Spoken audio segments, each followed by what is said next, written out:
Voici une petite démonstration à faire, en sachant que A appartient au naturel. Le naturel, vous comprendrez que c'est 0, 1, 2, 3, jusqu'à bien sûr l'infini. Hein. Bon, ce sont des nombres positifs, strictement positifs et entiers. Est-ce qu'on peut leur mettre une virgule? Ben, j'ai toujours dit que oui, pour autant que ceci soit, je veux dire, après la virgule, on n'est qu'une infinité de zéros, c'est-à-dire que la période vaut 0 après la valeur 2. Donc on peut mettre une virgule pour autant qu'on ait tous des zéros derrière. Voilà, ça c'est un nombre entier. Donc est-ce qu'il peut comporter une virgule? Oui, pour autant qu'il y a tous des zéros après la virgule. Voilà. Donc un nombre entier, en fait, on va dire qu'il n'y a pas de partie décimale. La partie décimale est nulle. Donc c'est ça que ça veut dire. Donc on a un nombre entier. A est différent de 1 parce qu'on ne peut pas avoir une base qui vaut 1. Si j'écris log de ceci, en changement de base, ça fait ln de b sur ln de 1. Or, ln de 1 fait 0. Hein. Et je ne peux pas avoir 0 dénominateur. Donc, c'est pour ça qu'on enlève généralement. Voilà. Et ici, il n'y a pas de problème parce que A est strictement positif. Et à la différence et A différent de 1, c'est ça, la base doit être strictement positive et différente de 1. Mais ici, comme ça va donner une factorielle ici, hein, factorielle de A, ben, la factorielle, c'est pour les nombres entiers. Pour les nombres entiers. Donc, si on somme ceci, on a un logarithme où la base sera une factorielle. Et il faut démontrer ça. Par exemple, j'aurai log de 1 sur log 2 de 2 plus 1 sur log 3 de 2 plus 1 sur log 4 de 2 correspondrait, si vous voulez, à 1 sur log de factoriel de 4, factoriel de 4 de 2. Bon, on va voir ça déjà. Si ça c'est vrai, on va regarder si c'est vrai.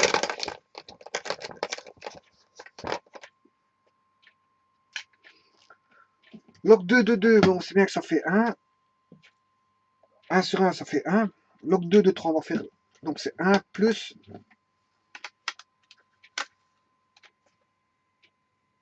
1 divisé par. Ah ouais, ouais, ouais. Ici, ça. Ouais, ouais en fait, je vais le faire dans la démonstration, c'est plus simple. Parce que je vais faire intervenir les changements de base, autant le faire dans la démonstration, parce que je vais avoir des changements de base dans la démonstration. Bon, ceci étant dit, je vais le faire en démonstration. C'est encore plus simple que de le calculer. Voilà. Donc on va démontrer ceci. Que ceci, la somme de vaut factoriel de A, log de factoriel de A. Alors, ceci peut s'écrire 1 sur log. Comment est-ce qu'on pourrait écrire ça? Ouais. Le 1. Le 1, ici, c'est une particularité, le 1. C'est vraiment une vraie particularité. Pourquoi? Parce qu'il y a une formule des logarithmes qui dit que log de bb est égal à 1.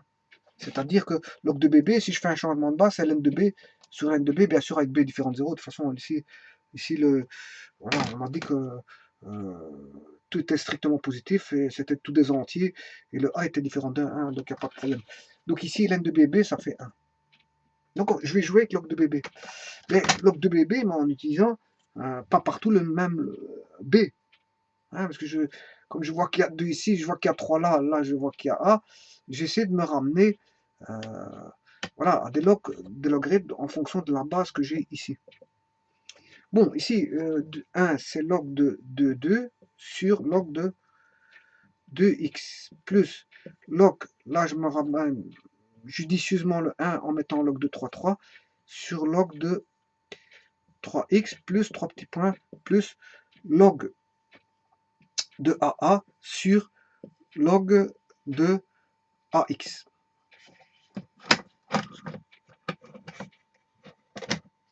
Égal, et normalement, on doit trouver ceci. Hein. Normalement. J'ai bien dit normalement, parce qu'il voulait tout, c'est de trouver si c'est égal à ça.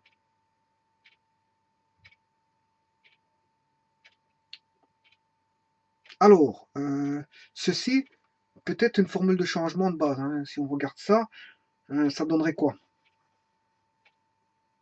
Bon, je vais l'écrire ici. Hein. Si je marque log de 2,2,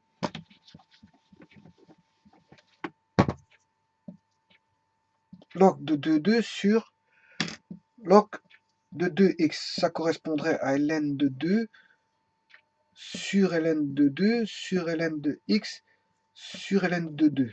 Ce qui ferait ln de 2 sur ln de 2 fois ln de 2, le tout sur ln de x.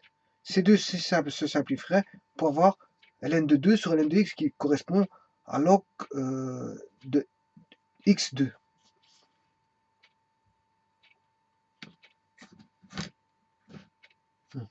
Bon, faisons la même chose avec 3,3, voyons voir si c'est la même chose. Supposons que j'aurais 3,3. D'ailleurs, je barrais le 2,2 pour me laisser à côté pour juste faire la comparaison. Si j'avais 3,3, là j'aurais 3,3. Là, bien sûr, j'ai 3. Hein. Pour le deuxième terme, je parle du deuxième terme. Hein. Je vais conjecturer pour tous les termes. Donc j'ai log de 3,3 sur log de x3. Voilà. Ce qui ferait log de 3,3 sur log de 3x. Donc je simplifierais et il resterait ln de 3 sur ln de x qui correspondrait à log de, non pas 2, mais 3. Bon. Je fais la même chose avec 4. Hein, pour le troisième terme qui serait log de 4,4 plus log de 4,4 sur log de x en base 4. Donc ce serait le troisième terme.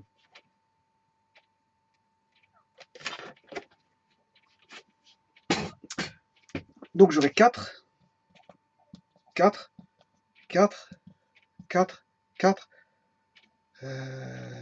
4, 4. Ici j'aurai 4, 4. Donc là, 4. Voilà. Donc effectivement, je peux trouver une formule générale. Hein. Je peux trouver une formule générale. Donc j'aurai log de 2, 2. Ce serait log, on va écrire log de AA qui vaut 1. Log de XA, ça fait log de ln de A sur ln de A. Log de ln de X sur ln de A, ce qui ferait ln de A sur ln de A fois ln de ce ln de A remonte ici, ln de A, le tout sur ln de X. Les deux ln de A tombent d'office et il reste ln de A sur ln de X qui correspond à log de AX. Voilà. Donc, en fait, log de AA sur log de XA fera toujours log de AX. Mais c'est ce que je vais écrire maintenant. Donc, ici, ceci peut s'écrire log de 2x. Log, vous voyez, l'inverse de log de x2 devient log de 2x. Ouais, j'aurais pu faire directement, j'ai pas besoin de faire log de 2 ici. Hein. C'est vrai que j'aurais pu faire ceci, regardez. Ça donne ln de x sur ln de 2. Ce qui fait l'inverse de ceci, c'est ln de 2 sur ln de x. Ouais, j'ai pas besoin de faire ça en fait. Je sais pas pourquoi j'étais me compliquer la tâche. Je veux dire, voilà. Là, je peux écrire que c'est pas besoin du log de 3,3. Bon. Ouais, j'ai fait un tour de passe-passe, mais j'avais pas besoin de transformer le 1. Voilà, donc, ce qui fait ln, là, ce qui ferait ln, ln de x, 1 sur ln de x sur ln de 3, ce qui fait ln de 3 sur ln de x si j'inverse. C'est juste une inversion. J'aurais dû passer par là. Je m'excuse, bon, c'est vrai que je sais pas pourquoi j'ai transformé le 1 là. Il n'y a pas besoin de transformer le 1. Enfin, donc ce qui va donner ici log de x2, l'inverse de log de x2 vaut log de 2x. Log de 2x. En base, x devient la base. Là, log de x3 plus 3 petits points, log de x a. Et là, on voit apparaître quelque chose de très simple. Hein, parce que j'ai une somme, on va dire, j'ai une somme de logarithmes de même base. La base est la même. Donc, ça revient à un produit. C'est tout bête. Hein, ça. Bon, donc, la démonstration, apparemment, ici, elle va être très facile à trouver, puisque elle est plus simple que je ne le pensais, en fait. Donc, la somme de logarithmes revient, au logarithme du produit. Donc, on va voir là, 2 fois 3 fois 3 petits points, jusque, si vous voulez, jusque le coefficient, enfin, à la valeur A entière. Jusque A. Voilà. Et ça, bon, si je rajoute le 1, je peux rajouter le 1. Si je rajoute le 1 est neutre, donc il n'y a pas de problème, je peux le faire sans aucun problème. Ce qui fait que là, on a la factorielle de A. Donc on a log de x A factoriel. Voilà. Bon, est-ce que j'ai trouvé la réponse? Presque. Presque. Presque, il suffit juste d'inverser. Hein. Il suffit juste d'inverser. Et on voit bien que ça, c'est l'inverse de ceci. Ça, je peux écrire ça comme ceci. C'est log de A factoriel sur log de, si vous voulez, x A factoriel. Or, ceci, ça fait 1 sur log de x A factoriel. Donc voilà, c'est ce qu'il fallait démontrer en fait. C'est aussi simple que ça. Voilà.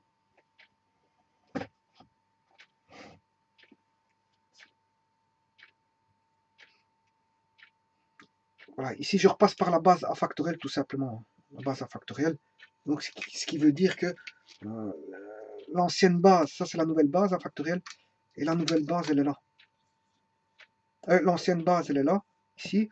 Et ça, c'est l'argument. L'argument qui se place ici. Un changement de base, c'est l'écriture d'un changement de base. Or, log de A factoriel, ça vaut 1. Parce que log de BB, ça donne 1. On a la même quantité ici en base et en argument. Donc, ça fait 1. Et on a bien l'inverse de log de log de en base x de A factoriel vaut l'inverse de log en base A factoriel de x. Voilà. Et donc, ça, c'est la démonstration. Et vous pouvez essayer... vous pouvez essayer de faire un quelconque calcul. Hein. Je peux commencer. Regardez, je vais faire 3 termes. Hein. 1 sur log de 2. Ouais, on va prendre 2 plus 1 sur log de. Je prends x égale 2. Hein. 3 plus 1 sur log de 4 en base 2. Plus, voilà, je vais jusqu'à 4 termes. Voilà, j'ai jusqu'à 4 termes. Regardez bien. Ça donne log de 2, ça fait 1. L'inverse de 1, ça fait 1. Voilà. Ou je vais mettre 1, c'est... Ouais, je vais mettre 1. Je vais m'arranger après. Ça donne ln de 3, ça donne log de 2, 3. Log de 2, 3. Comme on a toujours la même quantité ici, je retransforme en même quantité de base. Donc ici, le 1, comme j'ai une base 2, je m'arrange pour que 1 soit log de 2, 2. Voilà. L'inverse de 1 sur log de 2, 2, c'est log de 2, 2, ça va parce que 1 vaut son propre inverse, tout comme moins 1, la propre inverse de moins 1, c'est moins 1. Les deux nombres qui ont le seul inverse égal à eux-mêmes, c'est moins 1 et 1. Voilà, donc plus, là je vais mettre 2, 3, là c'est 4, là log de 2, 2, 2, 3, 2, 4, 2, 2, 5, qui fait 5, 2. Comme ils ont les mêmes bases, je peux faire log de 2, 2, 2 fois 3 fois 4 fois 5. Or, 2 fois 3 fois 4 fois 5, c'est, si je rajoute le 1 ici, le 1, bon, il n'apparaît pas, mais je peux le faire apparaître par le neutre. 1 est neutre, donc je peux mettre 1 facilement, sans aucun problème. Une fois 2 fois 3 fois 4 fois 5, c'est factoriel de 5. Factoriel de 5. Voilà. Et ça vaut, si vous voulez, logarithme de l'inverse du logarithme de la factorielle de 5 de 2. Donc, ceci ici peut s'écrire comme ceci, directement. Voilà, et vous pouvez calculer à la machine, vous verrez que c'est bon. Je vais le faire par calcul ici manuel, mais bon, par la machine à calculer, bon, ça ne vaut pas la peine parce que on se démontre manuellement facilement. Donc, pour calculer à la machine, voilà, vous devez faire ln de 5 factoriel. Si vous calculez à la machine, bien sûr, la machine, vous devez calculer ln de 5 factoriel sur ln de 2, qui doit être égal à, bien sûr, 1 sur ln de 2 sur ln de 5 factoriel. Donc, si vous devez calculer la machine, ici, vous devez calculer ln de 2 sur ln de 2. Là, ln de 3 sur ln de 2. Là, plus ln de 4 sur ln de 2. Voilà. Ici, ln de 5 sur ln de 2. Vous calculez cette somme-là. Et bien sûr, vous devez obtenir la réponse doit valoir ceci. ln de 2 sur ln de 5 factoriel. Voilà, merci.